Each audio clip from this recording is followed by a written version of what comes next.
짠! 5W 충전기를 넣어드리겠습니다. 아니 왜 아직도 5W냐고 개구리네. 짠! 충전기를 줘도 싫어하길래 그냥 뺐습니다. 이 뭔 개소리야!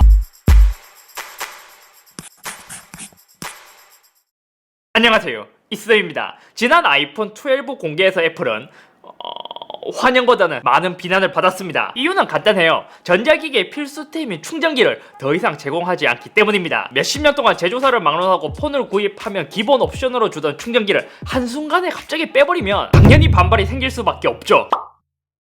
게다가 거기서 불을 더 지핀 것이 공식적으로 애플에서는 어댑터를 빼면 아이폰의 상자가 작고 가벼워집니다. 또한 배송 운반에서 제품을 70% 더 많이 실을 수 있어서 글로벌 물류 체인에서의 탄소 배출량이 줄죠 라고 했어요. 사실 처음 들으시는 분들은 뭔 소리야 미쳤나 싶기도 하지만 충전기가 빠진다는 것은 루머로 어느 정도 예견된 일이었기 때문에 저도 이전에 영상을 한번 제작한 적이 있었습니다. 심지어 이번 아이폰 12 발표 후 새롭게 공개된 아이폰 12 뿐만이 아니라 기존에 팔던 모델들도 조용히 구성품을 보면 충전기가 빠져 있습니다. 그래서 애플이 어차피 충전기를 안 주기로 한 이상 우리는 어떠한 타입의 충전기를 구입해야 더 좋을지에 대한 정보를 알려드리려고 합니다. 자, 그러기 위해서는 지금까지 아이폰 충전기 관련된 정책부터 한번 이야기를 해보도록 할게요. 사실 어떻게 보면 단순히 충전기를 안 준다 해서 화났다라기보다 진짜 킹받는 건 기본 구성품에 USB-C to 라이트닝 케이블을 넣어주고 어댑터가 많으니 탄소 배출량 때문에 뺐다 라고 했기 때문입니다. 왜냐? 집에 있는 많은 충전기들은 아직까지 USB Type-A이기 때문이죠. USB Type-C 충전기는 아직까지 전자기기를 많이 좋아하시는 분들도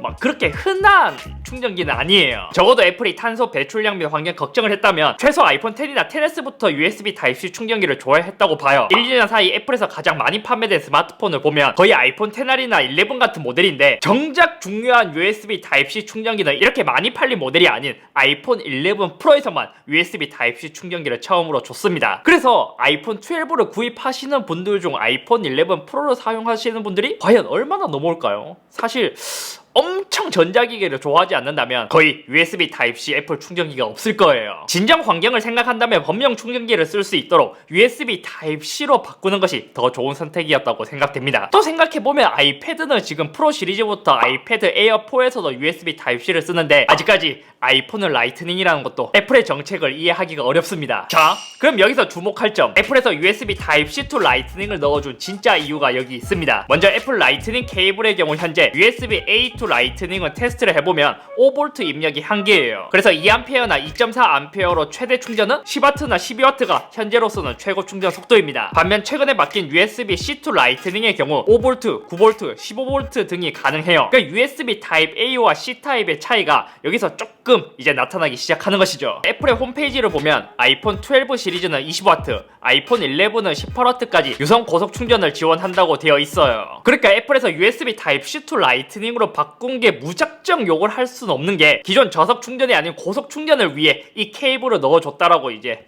해석해볼 수 있습니다. 물론 그렇다고 해서 비난을 피해갈 수는 없어요. 왜냐? 케이블은 고속 충전으로 줬는데 정작 고속 충전을 할 수 있는 어댑터를 빼버렸으니까요. 즉 기존 10W나 12W만 충전이 가능하던 한계를 벗어나 더 큰 20W급 고속 충전을 하기 위해 USB Type-C to 라이트닝을 넣어준 것입니다. 만약 요즘 갤럭시도 25W나 45W를 지원하는데 USB-A 타입의 라이트닝 케이블을 넣어줬다? 그럼 그것대로 또 욕을 먹었을 거예요. 하지만 뭐 충전기를 빼는 게 더 큰 욕을 먹겠죠. 그렇기 때문에 USB-A 타입과 C 타입의 고속 충전 유무 때문에 어느새 삼성도 USB-A 타입이 아닌 C2C 케이블로 바꿔서 제공하고 있습니다. 그럼 새로운 아이폰 12 구입자분들이 어떠한 충전기를 구입하는 게 가장 좋을까? 먼저 정품 충전기부터 살펴봤습니다. 애플 20W 충전기는 25,000원, 삼성 25W는 2만원, LG 25W는 2만원입니다. 근데 사실 애플이 이게 웃긴 게 나름 애플 치고는 혜자 가격으로 충전기가 출시되었습니다. 이게 무슨 이 뭔 개소리야! 후구야 하실 수도 있는데 아이폰 11 프로에서 제공한 18W를 대체하는 20W 모델, 그러니까 이전 18W 충전기가 아이폰 12가 공개되기 전까지 39,000원에 팔았기 때문이죠. 그래서 18W를 20W로 교체하면서 가격도 내려버렸기 때문에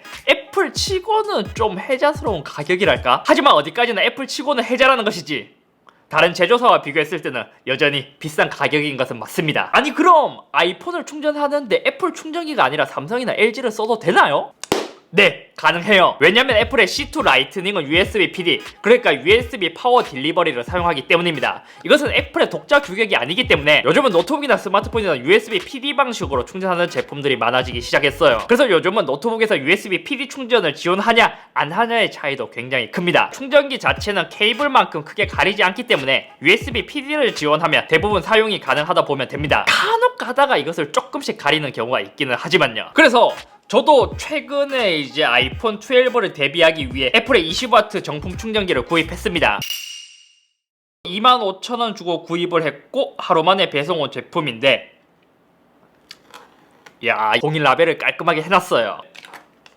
설명서랑 충전기가 하나 들어있는데 20W로 오면서 여기에 케이블을 꽂아서 아이폰을 충전할 수 있는 방식입니다. 그래서 만약 아이폰 한 대만 충전을 한다면 애플 정품 충전기를 추천하고 싶지만, 개인적으로 요즘에는 집에 스마트폰, 무선 이어폰, 노트북, 태블릿 이러한 전자기기들이 점점 더 많아져 가다 보니까 저는 만약 충전할 기기가 한 대 이상이라면 이러한 지락 알륨을 사용한 멀티포트를 지원하는 어댑터를 추천드리고 싶습니다. 지락 알륨 방식의 충전기가 나오기 전에는 이런 멀티포트 충전기의 크기가 굉장히 컸기 때문에 막 엄청 강추하는 것은 아니었는데 요즘에는 엄청 작아요. 예를 들어 애플 정품 충전기가 이 정도의 사이즈인데 20W까지 충전, 요 제가 새롭게 구입한 어댑터는 요 정도의 사이즈인데 75W까지 지원을 해요. 예전에 제가 추천했던 베이서스의 65W 충전기도 굉장히 작게 생겼습니다. 그리고 제가 최근에 펀딩으로 구입한 제품, 요거는 100W까지 지원하는 제품이라서 맥북 프로까지 충전할 수 있습니다. 그래서 요즘에는 멀티포트로 한 개의 충전기로 여러 개의 제품을 충전할 수 있는 제품들이 많아지기 시작했습니다. 게다가 USB PD 방식의 충전을 지원한다면 노트북도 이 하나로 모두 해결이 가능하니까요. 최근에 구입한 것은 접지가 가능한 요 클레버 타키온의 모델인데 이에 최대 출력이 75W거든요. 하지만 한 포트에서 모두 75W가 되는 건 아니고 C타입은 65W까지 지원을 하는데, 저 같은 경우에는 위에 갤럭시북 이온이 65W PD 충전을 지원하기 때문에 위에는 갤럭시북 이온, 밑에는 뭐 스마트폰이나 에어팟이나 이러한 제품들을 충전하고 있습니다. 어차피 75W에서 왔다 갔다 나눠서 충전하기 때문에 기기를 동시에 많이 물리면 느리게 충전이 되지만 한 개씩 충전하면 최대 속도가 나오게 되고, 노트북을 충전하지 않는다면 대부분 고속 충전을 동시에 할 수 있는 경우가 많습니다. 저는 이제 클레버 타키온을 써보니까 가성비는 괜찮은데 품질이 그렇게 좋진 못했고, 베이서스나 여러 개의 멀티 충전기가 있기 때문에 이것도 한번 알아보시고 자기한테 맞는 제품을 구입하면 좋을 것 같아요. 만약 내가 노트북까지 충전을 하지 않는다면 뭐 굳이 65W나 이런 건 필요 없고 30에서 45W 정도까지만 구입해도 충분할 거예요. 그리고 무선 충전, 맥세이프에 대해 이야기를 하자면 이번 아이폰 12부터는 무선 충전을 15W까지 지원을 합니다. 하지만 이것도 맥세이프로 충전을 해야 15W, 치호환 충전기를 이용한다면 7.5W까지 무선 충전을 할 수 있습니다. 개인적으로 맥세이프가 지금 욕을 먹긴 해도 의외로 저는 꽤 편할 것 같더라고요. 왜냐면 지금의 무선 충전도 편하긴 하지만 핸드폰을 사용할 때는 동시에 충전할 수 없기 때문이죠. 약간 무선 충전기와 유선 충전기의 장단점을 합친 것 같은 느낌? 한 가지 또 단점이 있다면